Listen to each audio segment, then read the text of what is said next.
Hey, it's Not a Place Games, aka NPG. I'm not gonna talk too long, but if you didn't know, I do YouTube shorts. Here's a compilation of all the videos I did this year. Warning, audio quality and presentation may vary. Enjoy! Levels that I would put in Sonic Mania 2. Sonic Mania, which came out back in 2017, was something long awaited by fans. It had every bit of style and aesthetic seen in the previous classic games and was a sight to behold. Okay, whatever, I already glazed the game. What levels would I put in Sonic Mania 2? I think another Mystic Cave would be great, and yes, I might be biased. I just think there's a lot that can be done with the scenery we just haven't seen yet.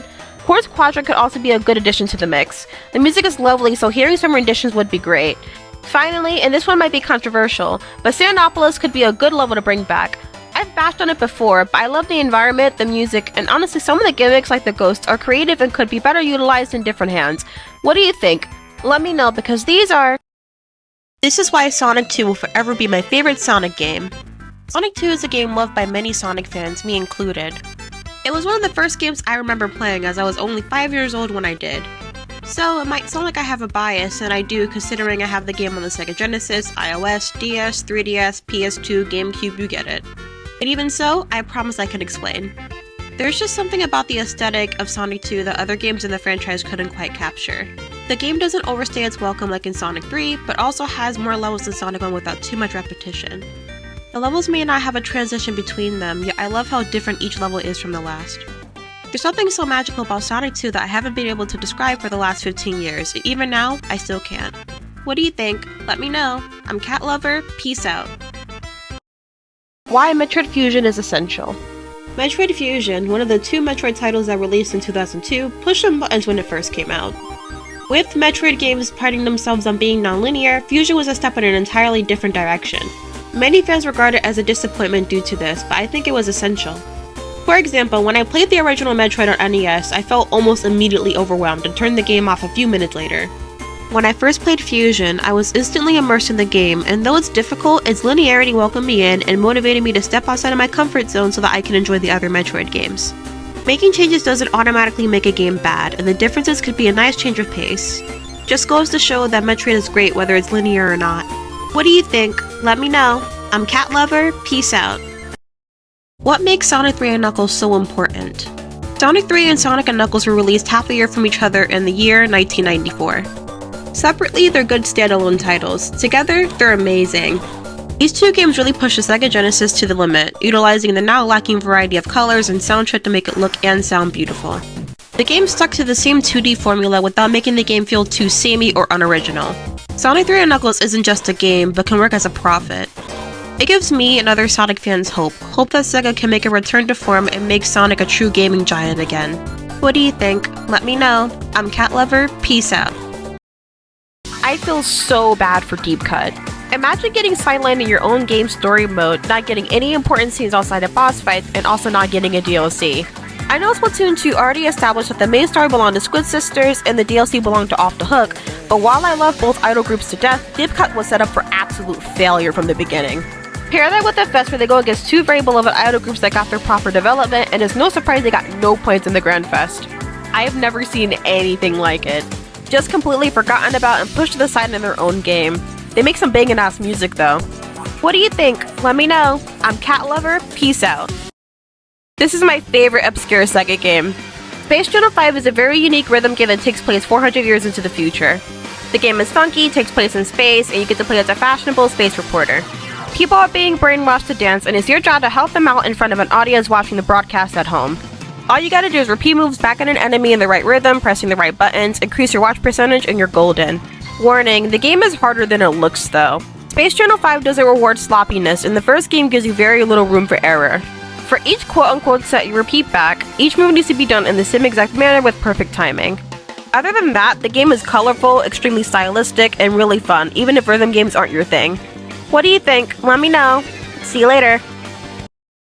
Outlast, without a doubt, is one of the scariest horror games ever released. A lot of horror games allow you to defend yourself somehow, but this is a privilege not available in Outlast 1 or 2. The game has you heavily dependent on your night vision to navigate the halls, meaning you have to be desperately looking for batteries that are scarce around the asylum. While playing on lower difficulties makes the game bearable, playing on higher ones increases enemy awareness, strength, and the chances of you defecating on yourself. The environment is disturbing but realistic, kinda, and since you can't defend yourself, you just run. No guns, no knives, no allies, just imminent death. What do you think? Let me know. Peace out.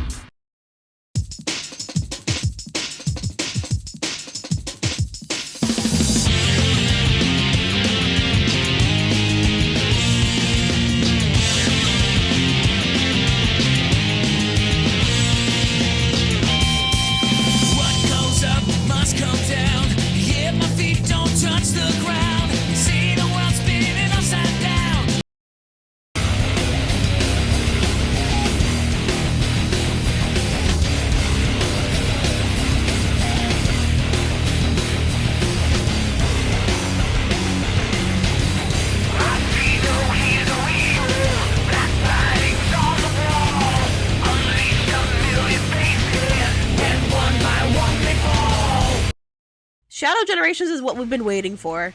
I know it only came out recently, but hear me out. This is without a doubt one of the best Sonic games. It has flair, the gameplay is amazing, the story is engaging, and the music is downright ridiculous. Even in other great Sonic games, I didn't have as much fun as I did with this one. Getting good ranks feels euphoric, and I found myself going back to repeat levels a lot more than I did with other 3D games, and people outside of the fandom are playing it, which is super surprising. Whatever SEGA's been holding out on us, I feel like we found it in Shadow. Maybe if they keep this up, Sonic will be able to compete with Mario again. Yeah, probably not, but Shadow Generations is a good start. Sonic 2 is one of my favorite Sonic games, but that doesn't mean it doesn't have flaws. There's a bit of inconsistency in gameplay towards the back end of the game, starting with the number of acts. Metropolis, the hardest and most grating level in the game, is given 3 acts, while every other zone afterwards is only given 1. Speaking of those levels, Sky Chase is a side-scrolling level, while Wing Fortress is about precision and punishes you with instant death. Not things unheard of in a Sonic game, but it appeared pretty suddenly in this title.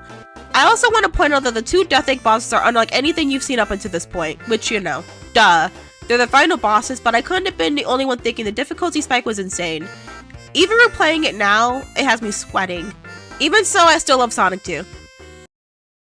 Sonic 1 didn't age too well, and that's okay.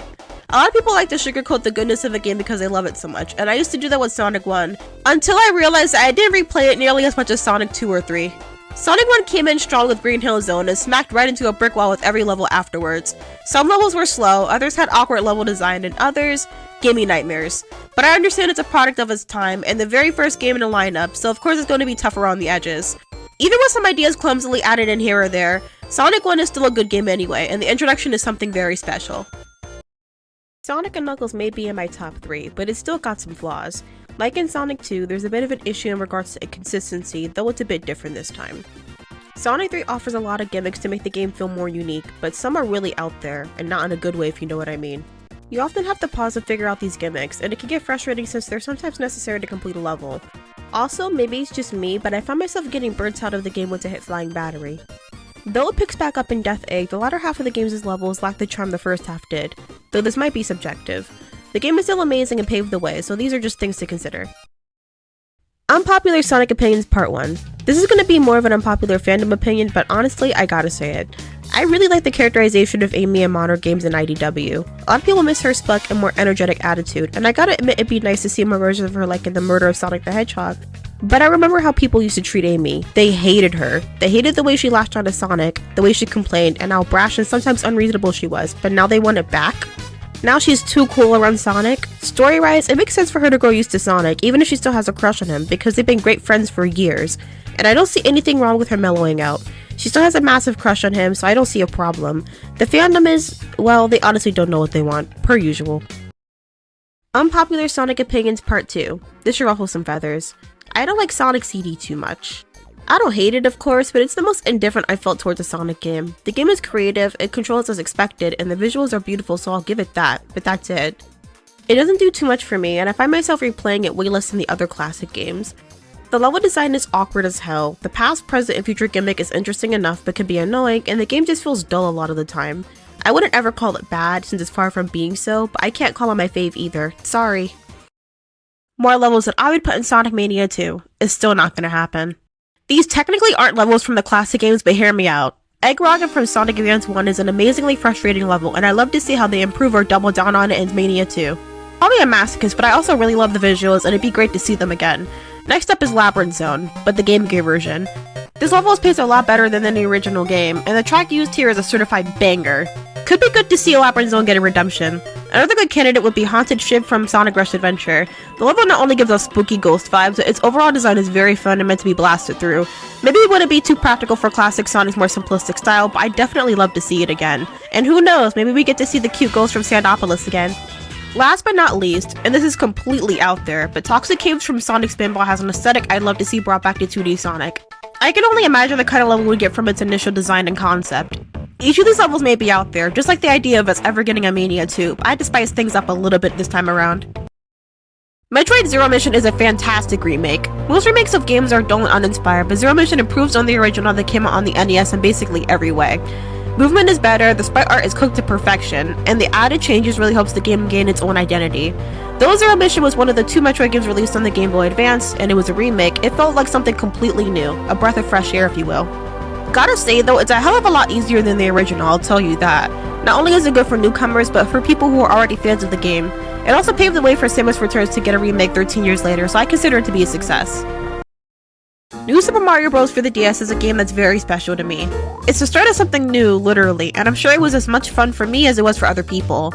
The game does its best to try new things, keep the 2D games more fresh, and while the sequels afterwards fell a bit flat in that regard, this game tried its best. The game is well designed, fairly easy, and players can easily adapt to whatever the game asks of them. The feelings I have towards this game can be compared to the feelings I have towards Sonic 2. It's hard to describe, but there's just this nostalgic, inviting air about this game that makes me love it so much even after all these years. It may not achieve all of its goals perfectly, but I think it's fine the way it is. Here are my top 5 Sonic soundtracks. Number 5 is Sonic CD. CD's soundtrack really reminds you of when the game came out, and does so by capturing listeners in a funky haven.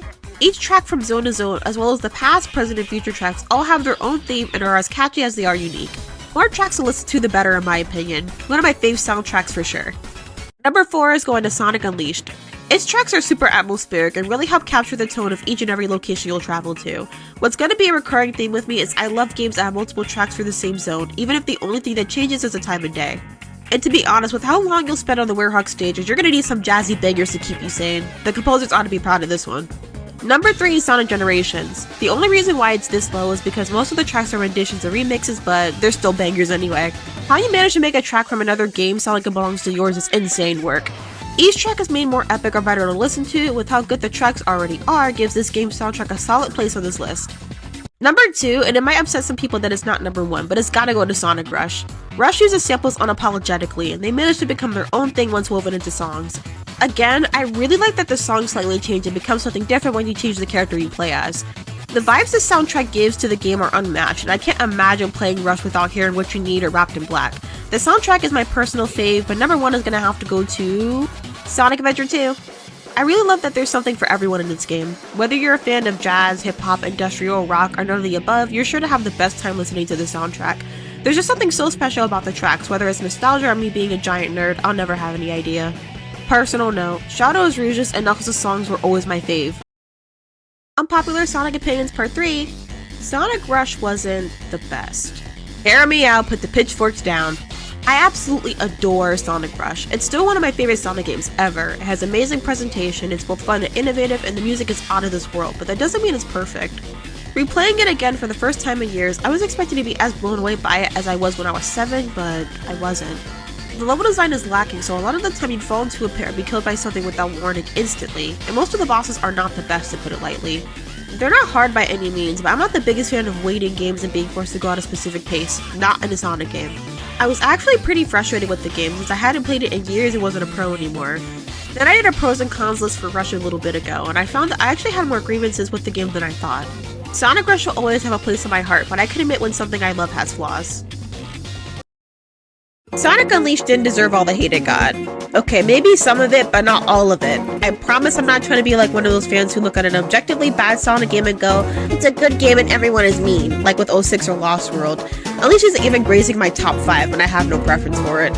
Anyway, the controls for Unleashed actually aren't bad and can be fun at times. The Werehog is unique and fun, though levels literally take forever and a half, so I understand the hard feelings there. Even so, the game is often forgot about, and when not forgotten, ridiculed at every turn. It deserves a lot of scrutiny considering it's not SEGA's best work, but a lot of the criticism it receives is a little unfair in my opinion. The combat was insanely unique for a Sonic game at the time, and maybe not every idea introduced in the game was a hitter, but it wasn't that bad. Though it's no excuse, there are definitely worse offenders. Simply put, Sonic Lost World is one of the worst Sonic games out there, and that's saying a lot. The game tried introducing new things like villains, story elements, and gimmicks, and all fell flat. The physics and overall movement in the game are very weird, as the controls aren't the most responsive, not in the way you expect them to be at least. One thing for just the story to be lacking or the level design to be frustrating, but the game mechanics in a game need to be playable or the game isn't getting very far. It's like having a cake with no frosting. You may think you're getting something, but it just ends up being way more disappointing than you think. I can try to be delusional like some Sonic fans out there, but I'm way too critical for that. We deserve way better than whatever the hell this game was trying to do. Eddie Gluskin is the scariest variant in all of Outlasts. He is without a doubt the most twisted individual you'll see in all the games, and that's saying a lot. Wait a sec, I forgot what time of year it is. Much better. Not only is Gluskin a creep, but he's also a raging misogynist with a keen interest for the 1950s and 60s. I couldn't think of anything more terrifying. And if that's not bad enough, he's absolutely relentless with how he hunts you down. Before you even get a chance to see him, one thing becomes abundantly clear: don't let him catch you. Let's just say he shows his love by mutilating your happy place. He's not gentle about it either. And to make matters somehow worse, he won't let you get away. It's like you're the only girl in the world, aww. Side Order is super fun to play. Most Splatoon campaigns are more or less the same, but this DLC really changed up the formula. While still being about completing tasks, Side Order is kind of a roguelite with a permadeath system. I was thinking I wouldn't enjoy the game too much because I'm not too familiar with roguelites, but after playing the game, I think I found a new appreciation for the genre. Each climb up the spire is much different than the last, and the game really incentivizes players to not only get better, but get more creative and explore outside of their comfort zone. Side Order may not be the best campaign mode that Splatoon has to offer, but the gameplay alone is enough to make me love it. Hope you enjoyed that. This year has been so fruitful for me, and I appreciate everything I've received thus far. Thank you for being a part of my growth. This is Not a Place Games. See you next year.